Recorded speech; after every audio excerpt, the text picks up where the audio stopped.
Fibre മോഡവും കൊയാക്സിൽ മോഡമാണ്, അതായത് cable മോഡമാണ്. ഇത് തമ്മിൽ നമുക്കിങ്ങനെ വ്യത്യാസം കണ്ടുപിടിക്കാമെന്ന് വെച്ചിട്ടുണ്ടെങ്കിൽ വളരെ സിമ്പിളാണ്. കാരണം വെച്ചിട്ടുണ്ടെങ്കിൽ ഫൈബർ മോഡമാണ് ഇപ്പോൾ എല്ലാവരുടെ വീട്ടിലുള്ളത്. കൊയാക്സിൽ മോഡം അധികം ഇല്ല. ഫൈബർ മോഡം നമ്മൾക്ക് ഇതുപോലത്തെ ഒരു ഫൈബർ കേബിൾ ഉണ്ടാവും. അതായത് നമ്മുടെ വീട്ടിലെ കണക്ഷൻ ഫൈബർ കണക്ഷൻ തന്നെയാണോ എന്നറിയണമെങ്കിൽ ഇതുപോലത്തെ ഒരു ഫൈബർ മോഡം, വൈറ്റ് കളറിലാണ് കൂടുതൽ ഫൈബർ മോഡങ്ങൾ വരുന്നത്.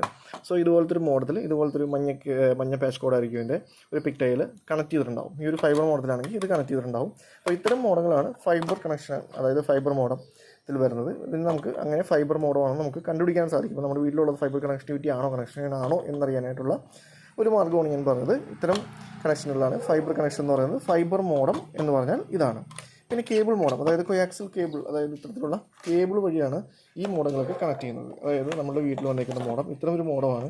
അതിനകത്ത് ഇങ്ങനെയാണ് കണക്ട് ചെയ്തിരിക്കുന്നതെങ്കിൽ, അതായത് ഇതുപോലെയാണ് കേബിൾ കണക്ട് ചെയ്തിരിക്കുന്നതെങ്കിൽ അത് കൊയാക്സിൽ മോഡമാണ്. ഈ കാണുന്നത് ഒരു കൊയാക്സിൽ മോഡമാണ്, ഇതൊരു ഫൈബർ മോഡമാണ്. സോ ഇതാണ് ഈ രണ്ട് മോഡലുകൾ തമ്മിലുള്ള വ്യത്യാസം. അപ്പോൾ നമ്മുടെ വീട്ടിലെ കണക്ഷൻ ഏതാണെന്ന് നോക്കുക, ഫൈബർ കണക്ഷനാണോ കൊയാക്സിൽ കണക്ഷനാണോ നോക്കുക. കാരണം കൊയാക്സിലാണെങ്കിൽ ഫൈബർ കണക്ഷനിലോട്ട് മാറും. ഫൈബർ കണക്ഷനാണ് കൂടുതൽ സ്പീഡുള്ളതൊക്കെ ഫൈബർ കണക്ഷനാണ്. സോ ഫൈബർ കണക്ഷൻ എല്ലാവരും മാക്സിമം ഫൈബർ കണക്ഷൻ തന്നെ എല്ലാവരും എടുക്കാൻ ശ്രദ്ധിക്കുക. കൊയാക്സിൽ കണക്ഷൻ ഇപ്പോൾ അധികം ശരിയില്ല, ചിലപ്പോൾ അധികം വളരെ കുറച്ച് കൊയാക്സിൽ കണക്ഷൻസ് ഇപ്പോൾ ഉള്ളൂ. അതിന് സ്പീഡ് കുറവായിരിക്കും, പൊതുവേ സ്പീഡ് കുറവായിരിക്കും. സ്പീഡ് കൂടുതലുള്ളതൊക്കെ ഫൈബർ കണക്ഷനാണ്. അതുകൊണ്ട് തന്നെ ഫൈബർ കണക്ഷൻ എടുക്കുന്നതായിരിക്കും ഏറ്റവും ഉത്തമമായിട്ടുള്ളത്. അതിനകത്ത് മാക്സിമം സ്പീഡ് 1 Gbps വരെയൊക്കെ സ്പീഡ് പ്രൊവൈഡ് ചെയ്യുന്ന പ്രൊവൈഡേഴ്സ് ഇപ്പോൾ ഉണ്ട്. സോ അതിലൊക്കെ സ്പീഡ് സപ്പോർട്ട് ചെയ്യുന്നത് ഈ ഒരു ഫൈബർ മോഡത്തിലായിരിക്കും. കൊയാക്സിൽ മോഡത്തിൽ താരതമ്യേന സ്പീഡ് കുറവായിരിക്കും.